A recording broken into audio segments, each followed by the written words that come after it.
Hey, welcome to Strength Side. Got a great question the other day, and that question was, have you always had great posture, or is it something that you've had to work to obtain? So that question really got me thinking, and I figured it would be a good idea just to share with you guys, how I got to where I am today, kind of my journey to doing what I do today. So to first answer that question, have I always had great posture? No, I have not. And to take a step further, I've generally been a pretty bad mover throughout a good portion of my life. Now, growing up, I played a lot of sports. I played 3 sports in high school. I went to college to play basketball at the NCAA Division II, so, a pretty competitive level. And, through all these sports and activities, I somehow, created a lot of imbalances in my body, right? What was this from? It's hard to say. I kind of theorized that maybe it was from a lot of the repetitive motions I was doing in sport, and then mixed with lots of inactivity in between those, bursts of exercise, right? So you're doing your hard repetitive practice every day, and then I'm sitting in a desk for school, I'm going home, I'm sitting on the couch watching TV, playing video games, whatever, right? So it left me at the end of my basketball career with a lot of imbalances that I didn't really realize at the time, right? I didn't realize that I had poor posture, that I couldn't move very well, and this didn't really manifest itself until I got into strength training. I started squatting, deadlifting, pressing, pulling, and what I ran into very quickly was I started experiencing different types of pain in my body, right? I started having lower back pain when I deadlift.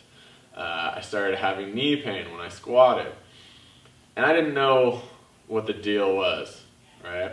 I was like, why are these things happening? I just want to get stronger.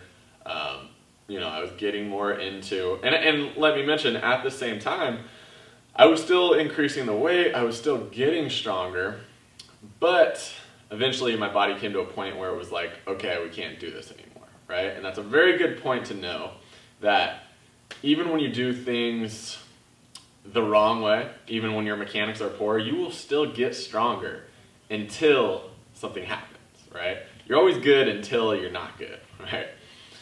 So another point I want to make is this is why I love strength training, I love movement, is because it forces you to really examine what's going on in your body, right? And, something like a squat or a deadlift, you really can't cheat those movements, right? If it looks bad, if it doesn't feel good, if it feels bad, then there's probably something going wrong, and you have to break it down and find out what's going wrong, right? So this is what sent me on the journey of, hey, I want to become a good mover for life, right? And, it got more, it transitioned into me being kind of wanting things for selfish reasons, like I want to squat a lot of weight because I want people to think I'm a really good squatter, right? Into, I want to be a good squatter and an efficient squatter because, you can come on in, Matt, because if I can do those things, then I'll be able to be good at other activities in general, right? So, this is my man, Matt, right here. So if I can be an efficient squatter, if I can squat more weight, if my technique gets better, then, I'll be able to do activities outside of the gym as well. Like, say I want to go on a 10-mile hike with some of my buddies. Then I'll be more efficient while I'm doing that activity, right? I recently just did a Spartan race. And though I don't really run much at all, I was able to do well in that race. I think me and my brother did it. We finished in like the top 5 to 10%, right?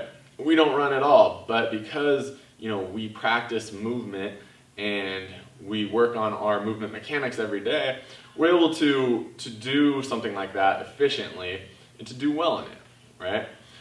So what really interested me was that pain-free, getting yourself out of pain, and then performance are something that are on the same spectrum, right?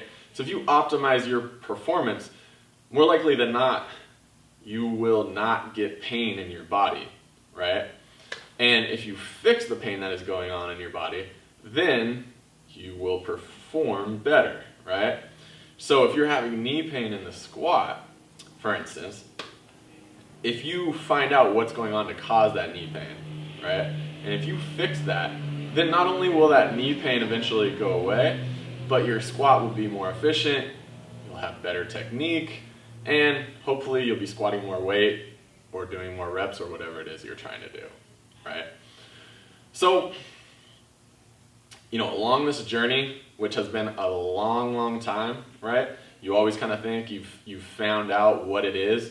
You're like, okay, now I get it. A year down the line, you look back and you say, I really didn't get it at all. Now I get it, right? And that is what is awesome, is we can always look back and say, man, I have made a lot of progression in this last year, and I hope to make that much progression in this year going forward, right? So I wouldn't even say that I have great posture now, because I feel like there's still so much more to improve on, so much more to get better at every single day. And if I could suggest a mindset for you guys going forward, that would be it, right? You can always improve your muscle mechanics, your movement, and your body's natural ability to move through space. All right, guys. I hope that gives you guys kind of an idea of, the path that I've taken, and maybe it'll inspire you guys to, not get so frustrated with your body and where you're at today, because it gives you hope that you will find out a lot more about yourself, and you will progress each day, each year, each decade, hopefully. All right, guys, that's the video. Make sure to like and subscribe. I'll see you in the next one.